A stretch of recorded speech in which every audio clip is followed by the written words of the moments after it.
Hello friends, इसके पहले वाले सेशन में हमने देखा, फर्स्ट में हमने बात की कि दो चीज़ों का इंग्लिश में बड़ा रोल है, हेल्पिंग वर्ब और मेन वर्ब। जो हेल्पिंग वर्ब और मेन वर्ब के बारे में यदि हम क्लियर कर लें तो आसानी से हम ये कैच कर सकते हैं कि ये सेंटेंस का कैसे अर्थ लेना है।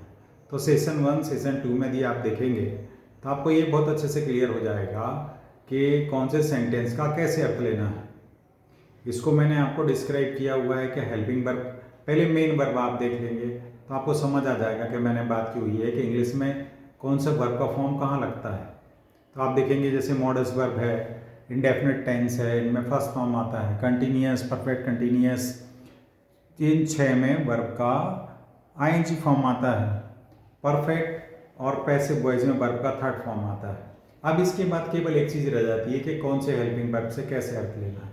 तो for example I tell you, अब जैसे मैंने कहा आई टेल यू, तो फर्स्ट फॉर्म आप समझ जाओ, मैं आपको बताता हूँ। जैसे यू आर गुड स्टूडेंट, तो आप समझते ही सुनते ही समझ जाओ कि आप हैं। जैसे आई कैन डू इट, तो आप समझ जाओ मैं ऐसा कर सकता हूँ। इफ़ आई विल ट्राई, यदि मैं ट्राई करूँ, मैं ट्राई करूँगा, then I can do it, मैं ऐसा कर सकता हूँ। You have very good idea, आपके पास बहुत अच्छा आइडिया है। जैसे I have given a complete explanation, तो अभी समझ जाओ हैव थर्ड फॉर्म ऐसा किया हुआ है, मैंने आपको एक कंप्लीट एक्सप्लेनेशन दिया हुआ है। जैसे सी ड्राइव्स कार, तो ऐसे ये सुनते ही समझ जाओ वह कार चलाती है। जैसे I did not do it, तो मैंने ऐसा नहीं किया।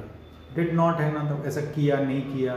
तो ये इस तरह से भी आप पहले उनको एक एक हेल्पिंग वर्ब को क्लियर कर लें और फिर देन लिसन एवरी डे, मैंने अगेन कहा, आप उसको बार बार सुने, श्योर कर लें और फिर आप एक ही काम है आपके लिए। देखिए, Taj Mahal was not built in a day, हर चीज़ का अपना एक टाइम पीरियड है। जब वो स्ट्रक्चर्स, वो हेल्पिंग वर्ब्स के बारे में एक्सप्लेनेशन आप माइंड में बिठा लेंगे, देन जब आप सुनेंगे तो आपको आसानी से समझ भी आएगा क्या कह रहे हैं और आप कैच भी करेंगे।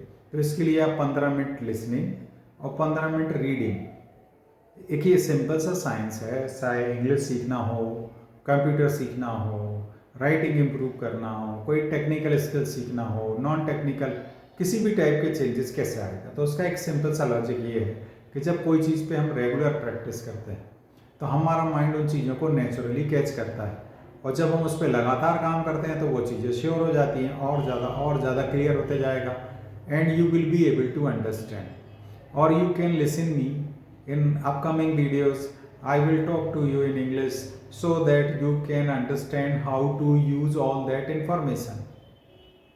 It's really easy. Or in first half, what you do, you start working with single sentence. हम गलती क्या करते हैं, we try to make so many things together. आप start करो with small, you can start small step, just like I can. If you add some word behind it, I can play cricket, I can do this work, I can swim, I can understand, तो I can से start करो। ऐसे छोटे छोटे से ले लो I am, if you say I am के बाद आप कितने सारे वर्ड जोड़ सकते हो। he is, इतना तो सभी को समझ आता है। अब इसके बाद क्या क्या लगाया जा सकता है, you can add so many words। ऐसे ही he was, अभी के बाद he was लगा दो, क्या है, हाँ, he was a cricketer, he was a player, he was a singer, he was a dancer। ऐसे we should, अब we should क्या करना चाहिए, we should practice, we should listen English, we should read English, we should do this work। तो इस तरह से हम आसानी से प्रैक्टिस करके अपने आप को डेवलप कर सकते हैं।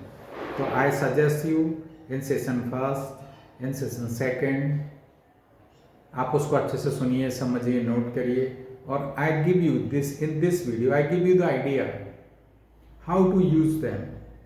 सो use this way and become expert in it. Thank you.